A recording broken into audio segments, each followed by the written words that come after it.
Good morning, happy Wednesday. This is the No Glitz, No Glamour video from Bankster DFS, taking a look at your cash games NFL Week 7 new recording schedule. This video will now come out Wednesdays instead of Mondays.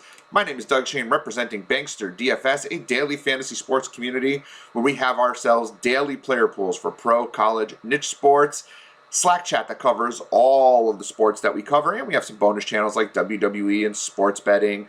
And we have a partnership with Prize Picks DFS where you can get a 100% deposit bonus up to $100 on your first deposit using the promo code Bankster. There is a link in the description box for that. We do have a Slack channel for that as well.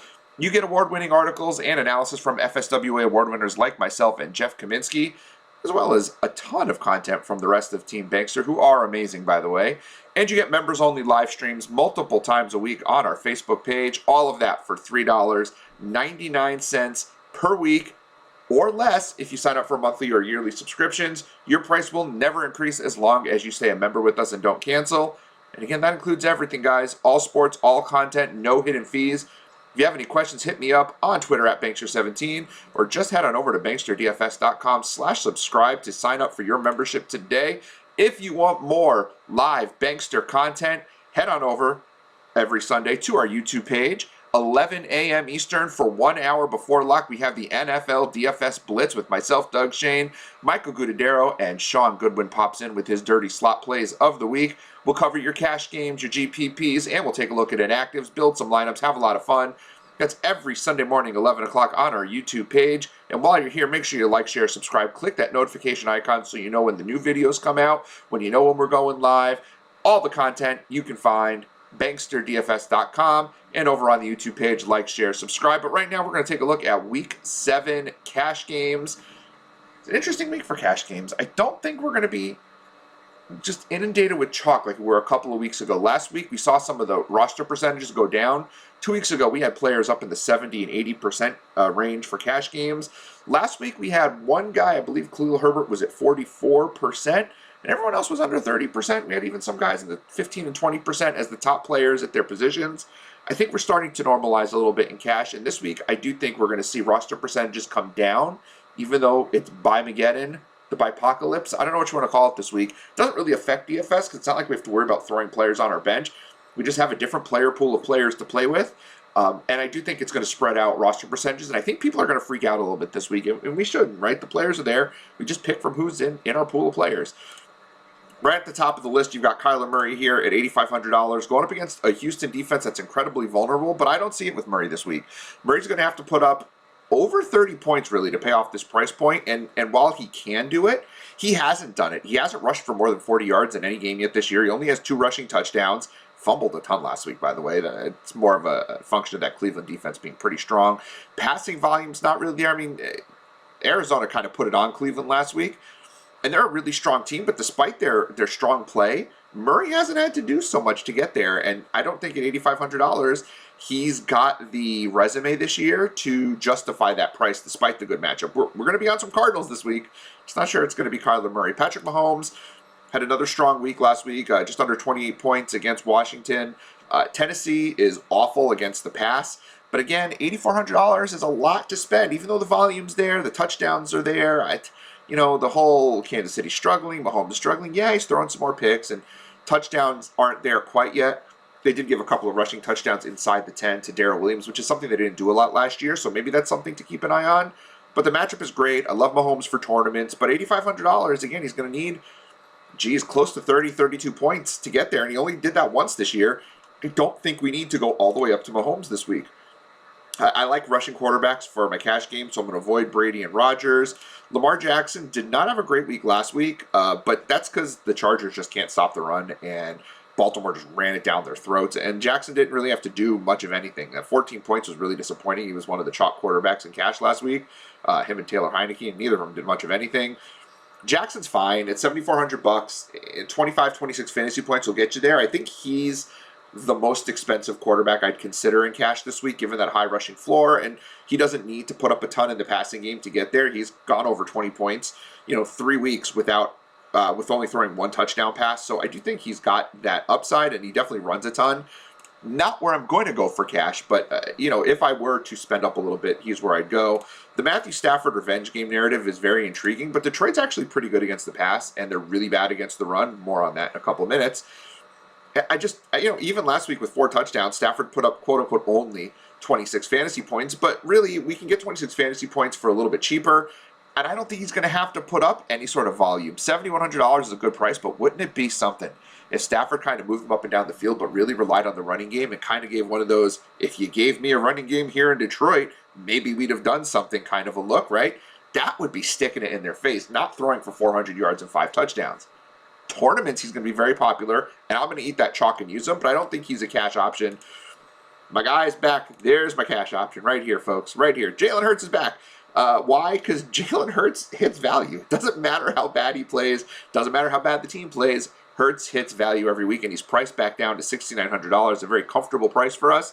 We love Hurts under $7,000, though I probably would have gone up to $7,100 for him this week. And once we get up to $74,000, maybe we start to look at Lamar Jackson, right? But look at what Hurts has done. Week 6, only 26 attempts, only 1 touchdown pass and 115 yards. Third best game of the year, 26 fantasy points.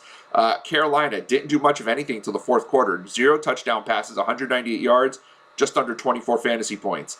Dallas, they looked awful. I thought Joe Flacco was coming in for the second half. I threw it out on Twitter. I said, maybe we're going to see Flacco here. We didn't see Flacco, and Hurts ended up having a pretty good second half. I mean, you know, Philly was awful, but 25.5 points. You know, San Francisco, they did nothing against San Francisco. 11 points Philly scored, 190 passing yards, 0 touchdowns, still put up just under 22 fantasy points. And that was his worst performance of the year, and he didn't do anything. You know, a lot of what happens to help us get there with Hurts is he's rushing the ball a lot. You know, 8, 9, 10 rushes, 30, 40, 50 yards rushing. And this is actually a weird stretch for him because he'd been over 60 yards rushing for a number of his starts. I think he only missed it on one of his first 5 or 6 starts. In the last 4 starts, he's been under 50 yards rushing, but he has those touchdowns. And he's done enough in the passing game when he has to get there. I don't see why we're not going to use Jalen Hurts. He's just a very comfortable play. And there really aren't a ton of value options this week. Tannehill's in a great spot against Kansas City, but the volume's not really there. He hasn't really thrown a ton, and even when he has 49 and 40 passes, what did he do? In 35 passes, 17, 18, and 18. He's gone over 20 once all year, and we're going to need 20 points out of Tannehill to get there. I feel a lot more comfortable with Hurts getting me to 20 points than Tannehill. Moving down the list, I just don't see another quarterback that really floats my boat. Derek Carr's got the volume. And he's been fine this year, you know, 300-yard machine, 4 of 6 games this year, 20 points in 4 of 6 games this year. But, like, Philly's good against the pass. They're bad against the run. This is going to be more of a run game, I think, for the Raiders. I did consider Tua in cash. I just don't think I can go there yet. He doesn't rush a ton. The volume was great against Jacksonville, and Atlanta's not great. But Atlanta's actually been better against bad teams than you would think. They've been really bad against good teams. But against, like, you know, the Jets and Giants and the Dolphins are kind of in that category for me. They've been pretty good. So I'm not going to sit there and put my hopes on Tua when I can spend up a little more and comfortably fit Jalen Hurts into my lineup. I would love Tyrod Taylor to get the start for Houston. He'd be in play at $4,900 for cash if he was getting a full workload. But David Culley already said that he's not going to even get his full workload, even if he does start. So we can't start Tyrod Taylor yet. But he's a guy that's going to slowly move into that cash game opportunity if he's going to get his full workload going forward this year and Jalen Hurts' price goes up. So it's something to keep in mind for the future, but not so much this week. The big question this week at running back is, do we Derrick Henry or do we not Derrick Henry? The guy's a monster. He's had 20 touches or more every single week, more than 28 fantasy points in 4 of the last 5 weeks. He's Derrick Henry, 3 touchdowns in 3 games already this year, 2 or more targets in all but 2 games. But he's also $9,200 on a week where there are a plethora of options in the 5 to 7K range. I don't know if we need to use Derrick Henry in a week that will have a supposedly an expected negative game script, right? I don't think Tennessee is going to run as much, especially if Kansas City gets up on them. And you'd expect Kansas City to go up because Tennessee's pass defense is so bad, and Mahomes is going to go out there and do, you know, high-level Mahomes things. Now, the thing we do worry about is Tennessee. I've never seen a team that's down, that's behind in the 4th quarter with 5 minutes or less, move the ball down the field on the ground more than pass. But Tennessee runs a ton, even when they're trailing. But this could be one of those weeks where Henry is going to kind of come in chalky and not hit value. I do worry about spending up on Henry this week. And it's not because of the passing work. It's just, I just think it's such a negative game script for him. McCaffrey out, Jones is not a cash play, Barkley out. Darrell Henderson's up to the, what's it, 5th most expensive running back, but it's only $6,600.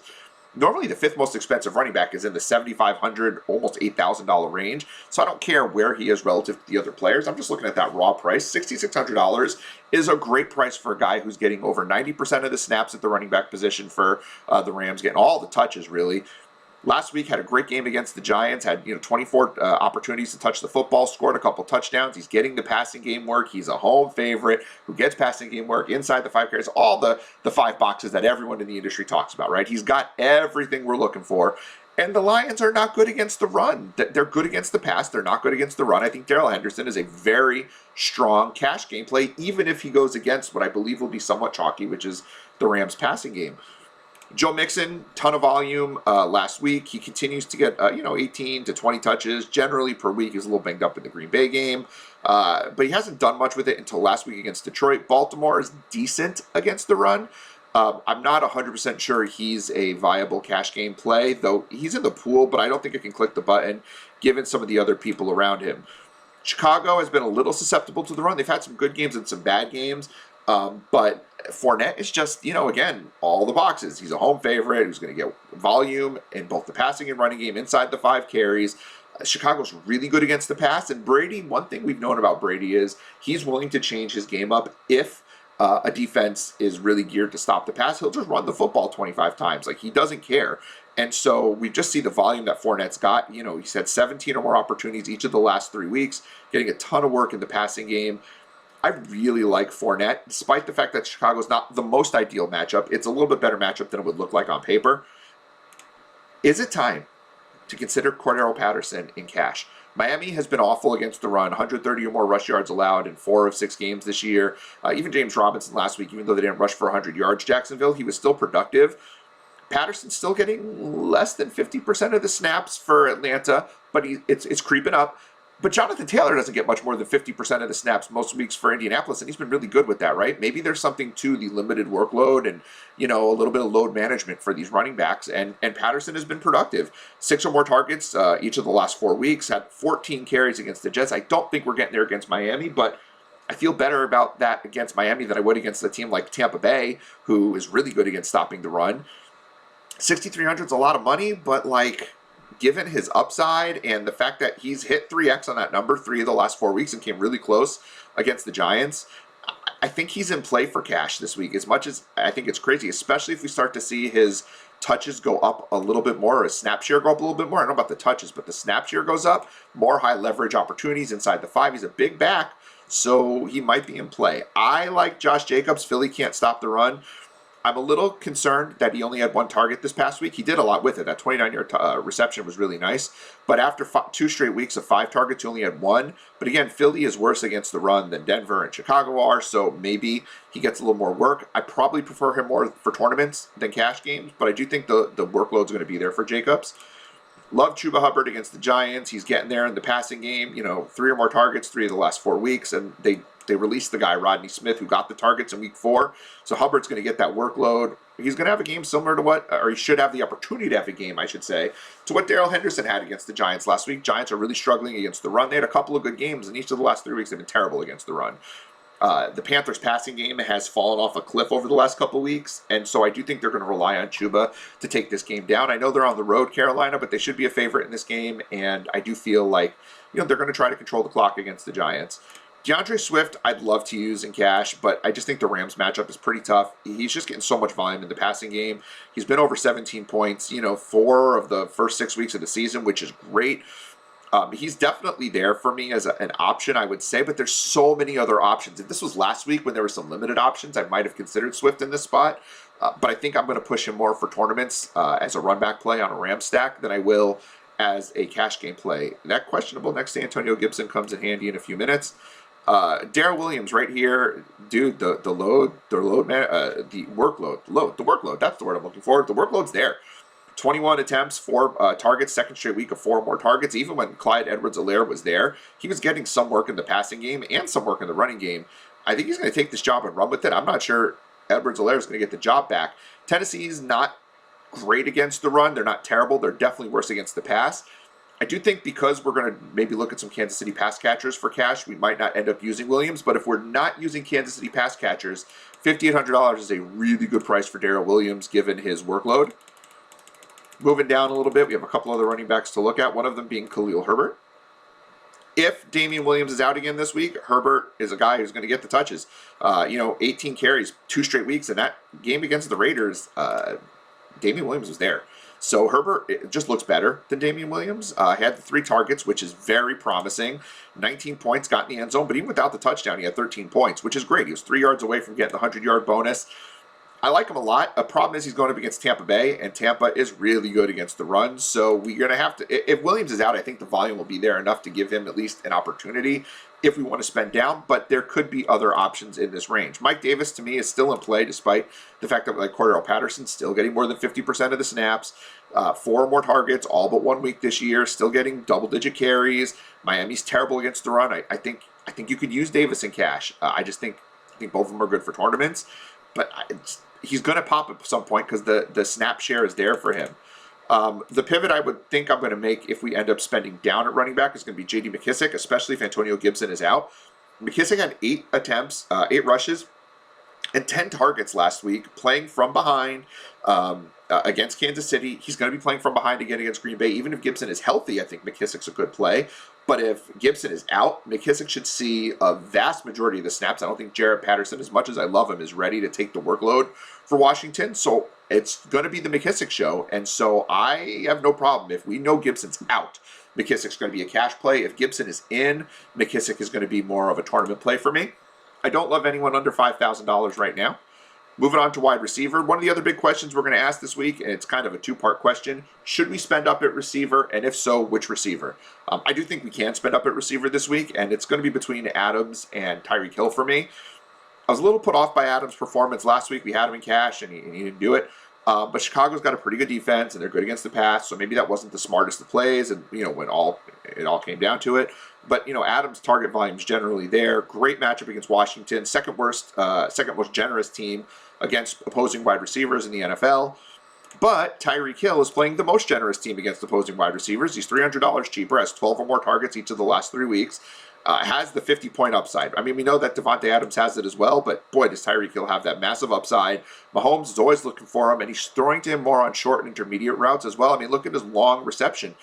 He only has 1 game with the reception over 19 yards, which means Mahomes is looking for him on short routes. Those are easily convertible targets. We like that from our receiver. $8,600 is a lot of money, but he's definitely got the ability to get to 25, 26, 28 points, and he's got that 50-point upside and a great matchup. The other high-end wide receiver I'd consider here is Cooper KUPP. The target volume is there. I mean, geez, 10 or more targets every single week, has 30 points in 3 of 4 weeks, of the 5 weeks, 3 of the last 5 weeks. And there is that narrative about, Stafford playing the Lions. But again, the Lions are okay against the pass. And I know if I want to spend $8,400 for KUPP when I can just go $200 more for Hill in a much better matchup, especially if I'm using Darrell Henderson at my running back position. I'm not interested in Hopkins and cash. DJ Moore, the Giants are a good matchup, but he's sort of fallen off a little bit, and that goes with Sam Darnold's struggles. Target volume is absolutely there, but they haven't done much with it. I believe in the volume, but I also only have room to spend up really for one running back or one receiver position, and it's going to be Tyreek Hill at this point for me. Terry McLaurin's not in play for me this week. Calvin Ridley is volume's there. Matt Ryan hasn't played great, and Ridley hasn't done much with that volume, but $6,600 is a great price. I'm probably more inclined to use him in a tournament, particularly because I'm going to be considering the Atlanta running game against Miami because Miami's so bad against the run. But Ridley at $6,600 is a little bit intriguing. Moving down a little bit, I like the idea of Antonio Brown, but the Bears, as we saw, are really good against the pass. And despite the fact that Brown is getting a ton of targets, I think I'm going to wait a week on Brown. Maybe he'll have a struggle against the Bears. His price will come down for the next time he's on the slate, and we'll be able to get him an even better value. But he's the guy to look for me in cash, at least for Tampa Bay. I almost said Tampa Bay, because Tom Brady loves Antonio Brown, and Brown looks great. don't think anyone else over 6K is worth a look. Brandon Cooks at 6K. Target volume's absolutely there. I'll be very happy if Tyrod Taylor comes back because he definitely likes to look for Brandon Cooks. But Davis Mills has been doing a fine job of getting him the ball. The upside's a little bit capped, but you know, the volume got him to 3x on this price last week. If he pops one for a touchdown or gets one extra catch or just whatever it is to get him a little more volume, I think that's going to be fine. And, you know, they're going to have to throw against Arizona. Arizona should put kind of a hurt on them. So I do think the volume will be there. I do like Cooks a lot for cash this week. I'm kind of out on Godwin and Marquise Brown. Sterling Shepard's a guy I'm pretty much locking into my cash lineup this week.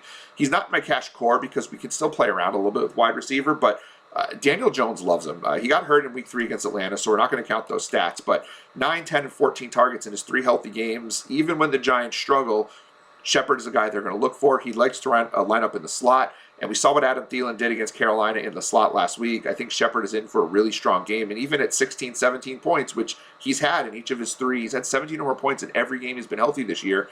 That is really strong for cash for me, and so I'm going to lock him in there. JALEN WADDLE also at $5,600. He's a little up and down for me. I do like the matchup against Atlanta. The target volume has been, again, kind of like a roller coaster, but I think they're starting to figure out that this kid's a guy that they should be getting the ball to. They're not looking for him down the field much, but they are giving him very easily convertible targets, which obviously turn into points. And they did throw to him down towards the goal line last week, which I really liked, a little wide receiver bubble. I like that a lot because that'll give him an opportunity at those touchdowns.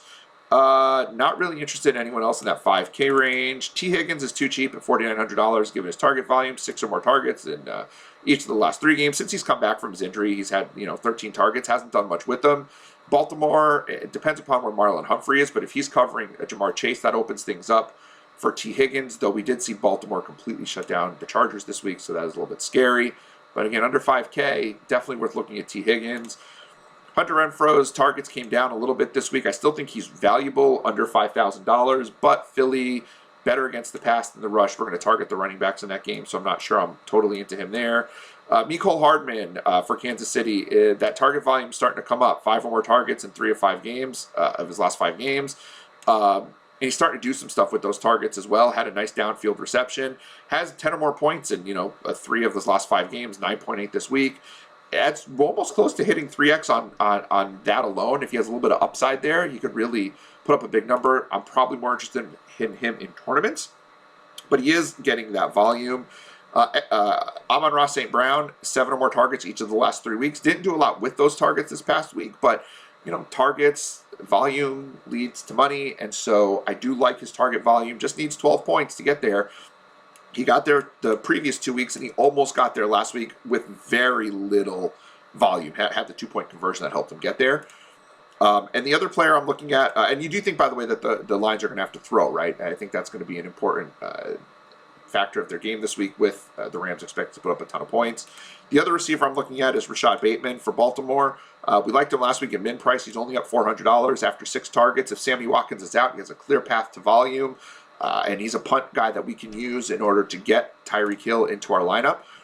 So I am definitely interested in putting Rashad Bateman in my lineup right now so he can spend up at that other position. Tight end, Kelsey up to $7,600. He's fine. Last week he didn't quite hit value, but, he's 1 yard away from really basically hitting value, getting the bonus, So that would have been 21 points, 3x on 7,000. Kelsey's always fine. I'm more interested in Tyreek Hill this week. Darren Waller's volume has come down quite a bit, and again, we're targeting the running backs here. Mark Andrews has only putting up 1 point per game less than Travis Kelce at this point. Volume is there. He's looking really strong, particularly the last 2 weeks. Cincinnati, not the world's best defense. Not opposed to using Andrews. I don't think we need to, though. Mike Gesicki getting a ton of work for Miami, particularly with DeVante Parker and Preston Williams out. 6 or more targets, and let's see, what do you do week 1? You get one each of the last 5 games, 6 or more targets. Has hit 60 or more fantasy points in 3 or 4 games. $4,700 is way too cheap for Mike Gesicki. I actually think I like him a little more than Waddle. Not using him this week for cash at this point because I am going to use Zach Ertz. Zach Ertz, prior to his trade to Arizona, had 6 or more targets in 4 straight games, 12 or more fantasy points in 3 or 4 games, which is a really, good return on $3,900. Max Williams was averaging 5 targets per game in the 3 games that he played. prior to his injury for Arizona, and Houston is giving up an average of 15 points to the tight end position per game. Houston's terrible against tight ends. We're going to lock Zach Ertz in there in a second. I do want to point out Ricky Seals-Jones. He's getting a ton of volume, 19 targets over the last 3 weeks, running a ton of routes for the dropbacks. I think $3,700 is too cheap. He should be $4,200. And if Ertz wasn't on the slate, I would be much more interested in Ricky Seals-Jones. Jack Stoll could be interesting. He was on the field for 27% of the snaps and last week, didn't do anything with them. But if Dallas Goedert isn't cleared from COVID protocol, he's like the only tight end on the roster, so he's definitely someone to consider. Hayden Hurst, also someone I'm considering if I absolutely have to super punt. 9 targets the last 2 weeks, getting some run at fullback. Not too far behind Kyle Pitts in snap count.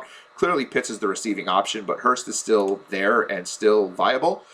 But I'm locking right now Zach Ertz. He is in my cash core along with Jalen Hurts and the Cardinals defense. I'm locking him in. I'm going to put Cardinals defense in there. Lots of reasons why I like the Cardinals, but they've been a monster all season, scoring a ton of points, getting a ton of pressure on the quarterback, and they're playing Houston. So that just leaves my 3 running back positions here. Right now, I'm going to take a look and just see. I haven't kind of finalized where my cash lineup's going to be at this point. I really do like Darrell Henderson. I'm throwing McKissic in there just to kind of see where I'm at. So I can go pretty much any direction I want at running back. If I put in CHUBA Hubbard, that's going to leave me a couple extra dollars. So if I want to spend up, I could end up stacking, if I wanted to. I can end up stacking Kansas City with Darrell Williams in there. And we can play around with this a little bit. I'm not completely locked into my running backs and cash games.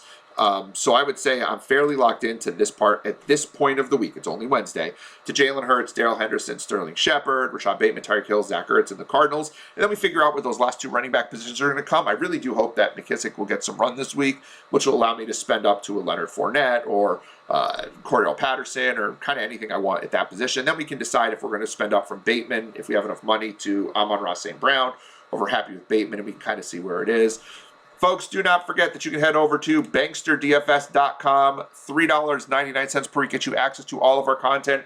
We cover all college, pro, and niche sports. And by niche, I'm talking EuroLeague basketball, Champions League soccer, tennis, and whatever else comes across our way that we find interesting. We put pools up for them. $3.99 per week gets you access to all of it, including the articles, the player pools, the live streams, and the Slack chat, everything we do. If you have any questions, at Bankster17, banksterdfs.com to sign up. My name has been and will continue to be Doug Shane. Thank you for taking the time to spend your Wednesday with me. Best of luck this weekend. We will see you around banksterdfs.com.